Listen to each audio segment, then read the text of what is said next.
Peace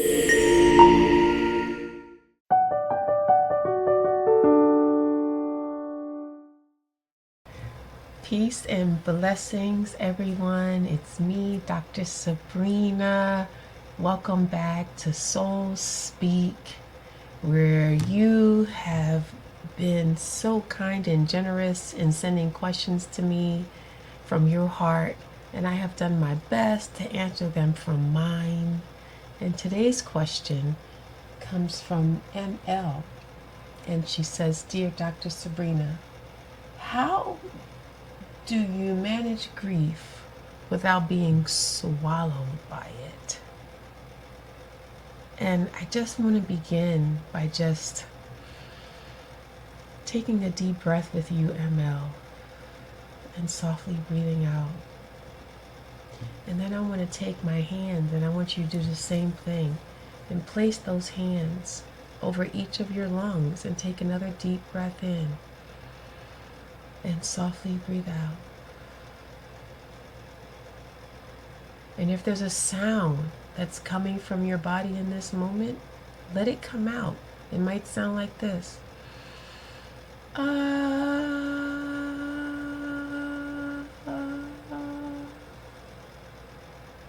It sounds crazy, it sounds rattle, but you know what that sound is? It's grief moving through your body.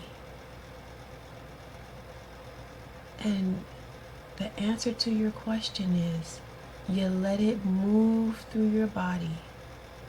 And sometimes it looks like you waking up in the morning and saying, "Ooh, grief, you're here." And it might mean that you have to pause and honor grief with your tears. Let those tears move through you. Notice the emotion, notice the temperature. Is it hot? Is there anger behind your grief? Is it cool? That might mean there's mercy behind your grief. Whatever the emotion is, let it move through you. Like Rumi says, even if they just make a mess as a guest in your house, let those emotions come through. And then, and only then, can you let something else also rise. And you don't get swallowed when you allow love and grief to coexist, when you allow sorrow and joy to live in this one body, when you give yourself permission to take a day or two to say, you know what, it's just going to be me and my grief today, because I'm sad. And I'm sad because I have loved. And that love has now transmuted into something that is no longer in the physical with me every day. And you know what, ML? That makes you a gloriously beautiful human. So when you start to feel swallowed, you raise those hands, ML. And when you start to feel alone, you pick up that phone, ML. And when you start to feel sleepy or exhausted, you rest, ML. And what you don't want anyone to tell you is what your unique grief is supposed to look like. It is yours, honey.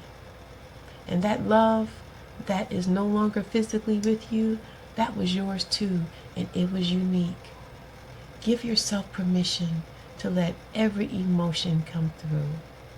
And give yourself permission to do it in community sometimes, to join a grief circle.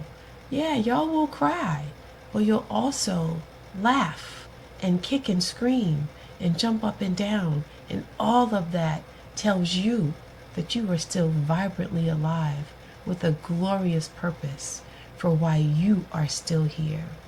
And sometimes, ML, you might have to talk to someone by yourself. And sometimes you might have to pull out that journal and write to that human that's on the other side, what am I supposed to do now without you?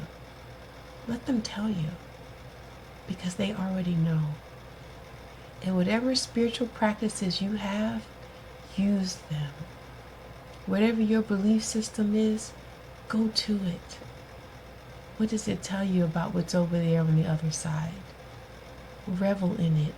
Roll around.